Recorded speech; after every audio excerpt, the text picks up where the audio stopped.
What's up? It's Ben from WOD Prep. I'm here with my friend Jeff, who brought his friend TJ down from Wyoming. We're here in Denver, Colorado. They were like, hey, Ben, I would love to come check out the studio and see what you guys are doing over at WOD Prep because I'm good friends with Jeff. And I was like, you know what? Let's shoot a video because they both do CrossFit and they're both working on the same skill. And I happen to love teaching that skill. And here we are, forcing them to be on our YouTube channel. So what we're gonna talk about today is double unders. I'm gonna give you the closest thing you could possibly get to a live seminar of me teaching random people double unders. We don't know if we're gonna make any progress. I hope we do.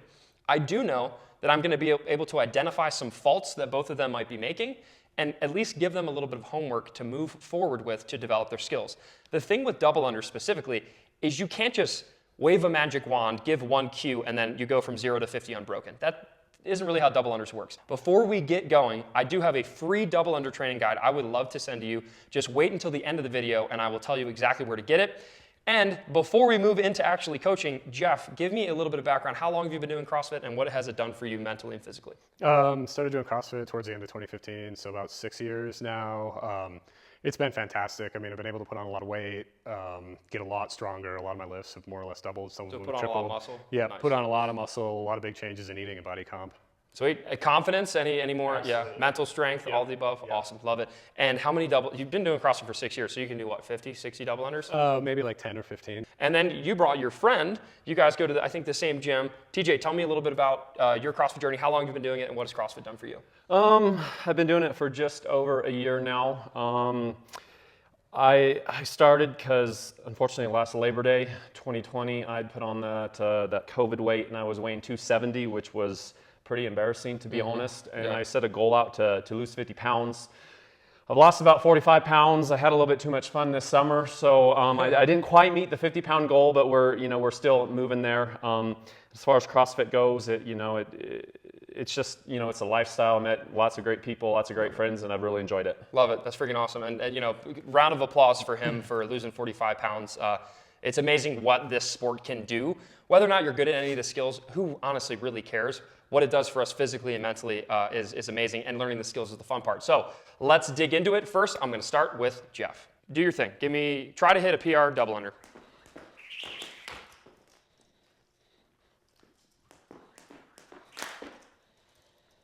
This is how they usually go.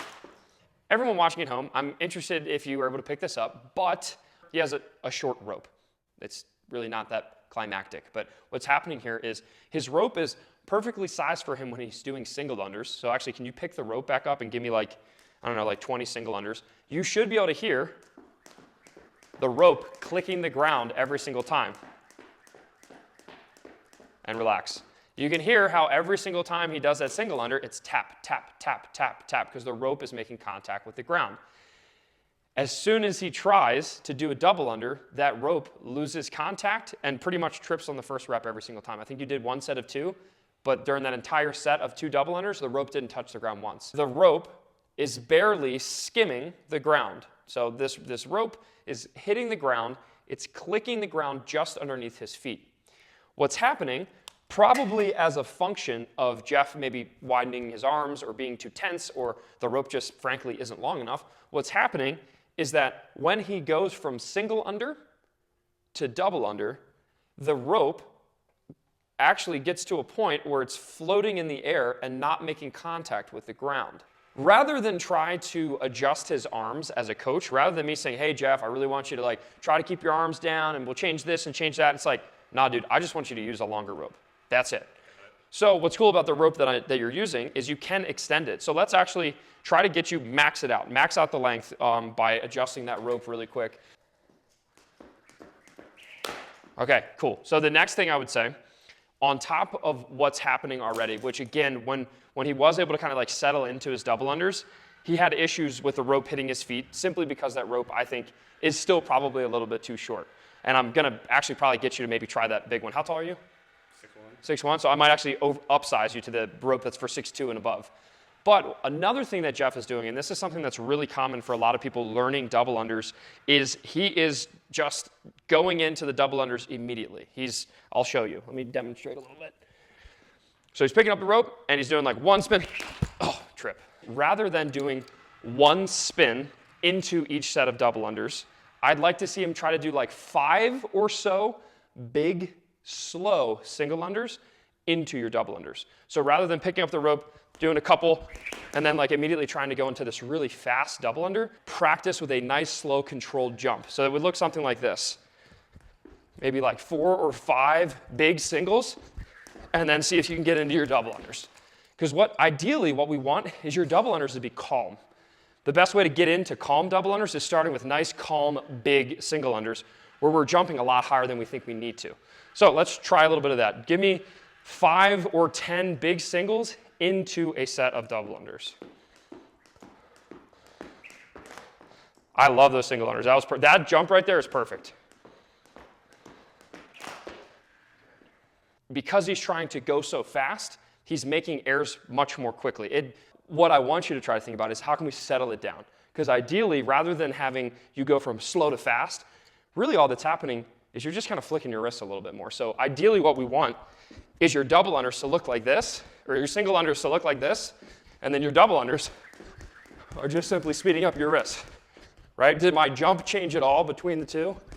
Not at all.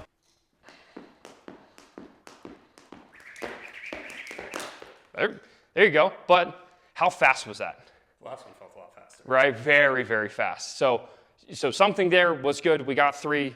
It stepped in the right direction. Still the 3rd rep. I don't know if anyone was listening.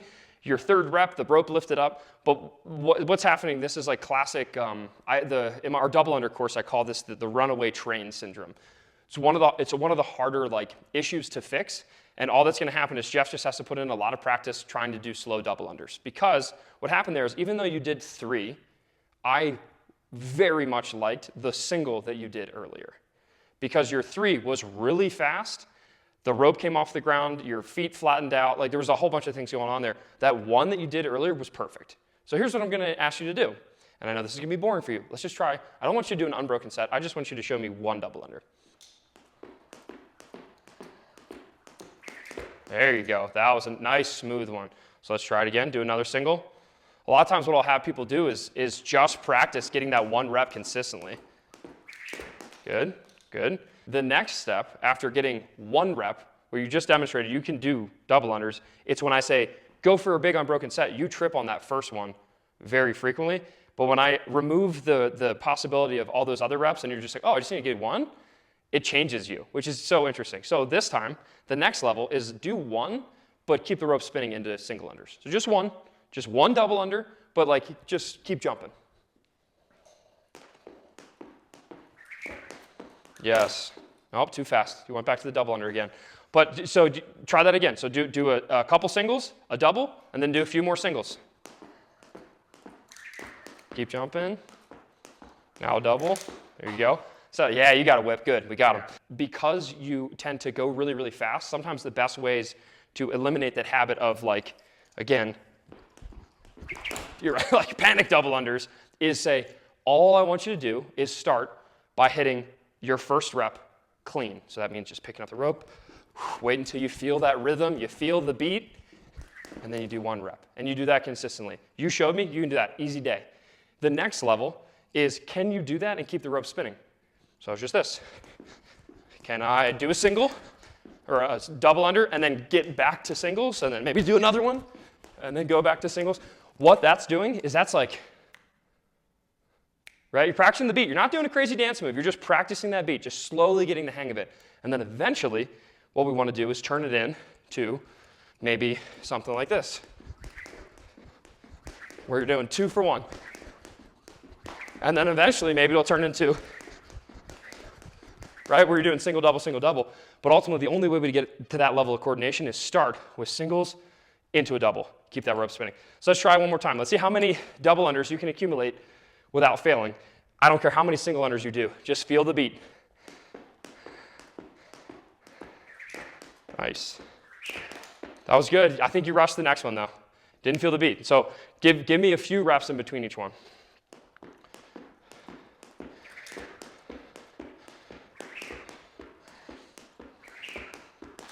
That was good. Really clean. And like, you were controlled. I don't know if anyone noticed. I think he's spinning that rope with so much better control. You're not rushing it. You weren't jumping all over the place. Like, that to me is your next step for double unders. Don't worry about going to the gym and trying to RX these workouts by failing, right? Instead, what can you do to keep that rope spinning? And you just did 3 double unders with a bunch of singles. How many can you work to? Like, can you get to 25 double unders with a bunch of singles in between? Because what you're going to do by practicing that is learn the rhythm and learn when you feel that mind-muscle connection to actually attempt the double under, okay? So that is your homework. See how, like you just showed me 3 with singles. You did 3 double unders, unbroken, with singles in between. How many can you get to without tripping? That's your homework, Jeff. Got it. All right? And you need a longer rope. Thank you, Jeff.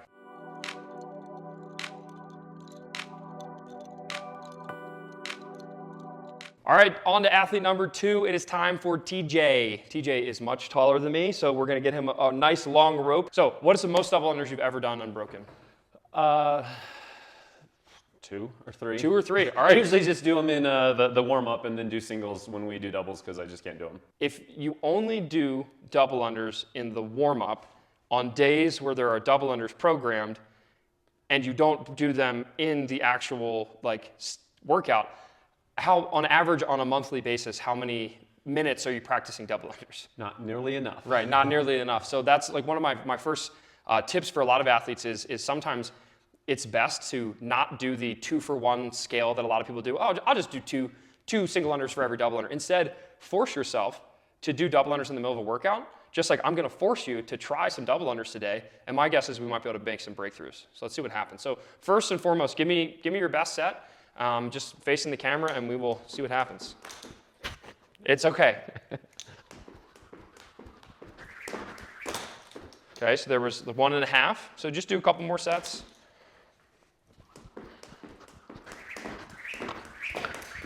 That was like a PR? Was that a PR? Probably. Golf clap. So PR and quite a bit going on, right? You ran into our pull-up rig. Going really fast. When's it getting whipped? There's all kinds of stuff, but what's good is we got a lot to work with there. So let's do face the camera one more time and just do another few sets with this camera angle. Okay. Good. What's happening when you're jumping is you're actually doing what I call as a pike. So here's this hip. Your feet are coming way out here. So if this is your feet, the rope is passing around your feet like this and going around your body. The pike jump is not good for a couple reasons. Number one, how exhausting is it to jump like that? Well, it's pretty out of breath. Pretty out of breath. If I told you right now, just without even picking up a rope, just jump up and down 5 times, right? That's how your double under should look, okay? If I told you, right, if I said jump up and down like this 5 times, try it without the rope. Right, like that's exhausting and ridiculous, and you're going backwards, right? You need to be a spring. Imagine someone is pulling you up on a cord or a string, or you need to be a spring where I load my spring and I jump straight up in the air, right? And every time I'm just rebounding, I load my spring and I pop right back up in the air. That's what a double under is. And then you add in a little complexity with a rope and your hands and stuff like that. But really all we're doing is just going straight up and down. So the first drill that I would have them do to kind of try to fix this is first what I just did, which if you come like right here, face the camera, and again, just jump up in the air, hands by your side, like 5 times to approximately double under height. Yes, good. And relax. Not as exhausting, right? Okay, cool. So now what we're going to do, a lot of you probably know this is coming, is we're going to add in the penguin clap. Have you ever tried a penguin clap? This? Yeah. So what's going to happen is I want you to do the exact same jump. You've just demonstrated to me that you can do a double under, right? You literally just showed me you have the physical capability of jumping high enough in the air 5 times in a row. So that's at least 5 double unders I just saw. Okay? Good height, good mechanics, everything was solid. However, what I want you to do now is we've got to add in that coordination. So I want you to jump up in the air 5 to 10 times this time, except this time you're going to try to do 2 claps when you jump. The important thing about the claps is you need to be in the air, right? I'm not like, right? That doesn't work, okay? The claps are the same as us flicking our wrist for the spin. So here's what it looks like is I'm jumping, 1, 2, 1, 2, 1, 2, 1, 2, 1, 2. That's the same as hypothetically, when we get hopefully this rope back in your hand, it's the same as 1, 2, 1, 2, 1, 2, 1, 2, 1, 2, 1, 2, 1, 2. It's the same rhythm. So let's try that out facing the camera. Just give me a couple jumps and then you can add in your hands.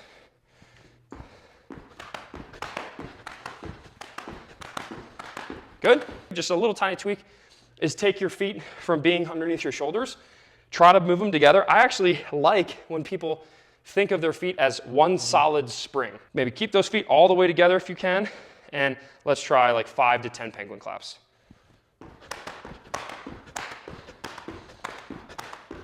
Nice, and relax. That looks really, really good. Start off with several big singles, and then when you feel like you have that rhythm, then give me a set of double unders and see if you can change your jump.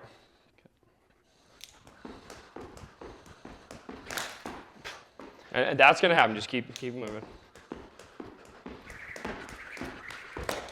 Those were really, really nice. He did a little bit of a pike, but wow, that was the best set that I've seen so far. Last little cue I want to give you, and then I'm just gonna let you practice because I think we can get you to maybe even like 5 or 6 reps. Who knows? We'll see. Don't let me down. You're on camera. But the next step I want to talk about is the concept of soft knees. So when you jump, a lot of people, and Jeff, you did a little bit of this sometimes, but TJ's definitely doing it, where when you jump, you're kind of like jump and you're like flexing your quads almost. It's like you're completely straightening your legs, and what's happening is you're jumping and you're kind of like landing in a straight leg position. What I want you to think about is this. Just a little bit of a heel tuck. So not full donkey kick, not full that. All I want you to do is just lift your heels up a little bit and bend your knees. Just a little bit of a tuck. And I think that might help. So I know we're doing all kinds of cues, but let's try a couple more. Do a couple penguin claps with that little knee bend. That's okay, that was good. Consistent, a little weird in the beginning, but you ironed it out. All I want you to think about this time is let's do what we did with Jeff, and I just want you to focus on 1 rep. One rep. That's it. $1 million on the line. 1 double under. There you go, relax. Okay, so that's good. When I say 1 rep, I know you can get 1 rep. And now do what I had Jeff do, which is let's try to get 1 rep, keep the rope spinning. Just keep spinning. When you feel comfortable, do another rep. When you feel comfortable, do another rep. So let's see how far we can get you there. Good. Nice. Nice. Good, relax. Beautiful, right? So, full disclosure for all the coaches involved, for you specifically, in your workouts moving forward, I want you doing that unless we make another. Eventually, you'll stop doing the single unders and we'll do some unbroken sets, which you're fully capable of doing. But with where you are right now, adding that into your arsenal is so much better than doing, I just do single unders. Maybe it's not smart for you to jump 500 times to accumulate 100 double unders. That's probably not smart. Scale it back to 50 or even 25. But right there, I think you either did 4 or 5 double unders. They count. That's what you should be doing in your workouts. So for the last and final set, that's all I want you to focus on eliminating is I would much rather you donkey kick than pike. Okay. The reason being is because the donkey kick actually puts us on the balls of our toes to jump. Where's this flat? Where the pike, you're like, I can hardly even do that. I don't know how people do this and that's why I for catch 30 it right reps. there. So when we're piking, you're not landing on the balls of your feet. But when you're doing this, when I'm doing a donkey kick, I'm actually landing on the balls of my feet.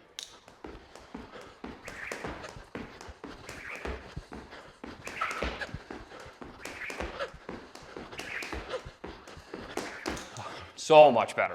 So much. Did you feel that? Did you feel No, I could for sure feel it. You're like less out of breath. Hopefully y'all can see what I just saw, but that was a huge transformation. Great coaching too. You immediately picked that up. So I hope that you liked that video. I know personally, I was hoping that Jeff was gonna make a breakthrough and get to 60 reps. It just didn't happen in this video. I was hoping that TJ was gonna do 10 and it didn't happen. But I will say this much.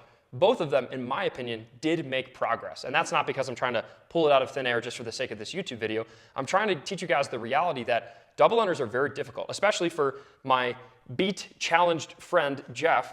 If you don't have rhythm, it is really hard to learn double unders. So what we need to do is we just need to practice our rhythm by what are you going to do moving forward? In your own words, do you remember what we talked about? Double, single, double, single, double, single. Yeah, or even if you add a few more singles in between there, I just want you to get better at being more consistent at accumulating double unders. And then TJ, we made huge improvements, I think, even though we didn't necessarily see maybe a huge number improvement, but you did hit a PR today, which was good. You said 3 was your PR, and I think we Probably practically none. so like 1 or 2, and then I know we had 3 or 4 on one of those sets, and then if it wasn't for this pesky pull-up rig, you probably would have had more.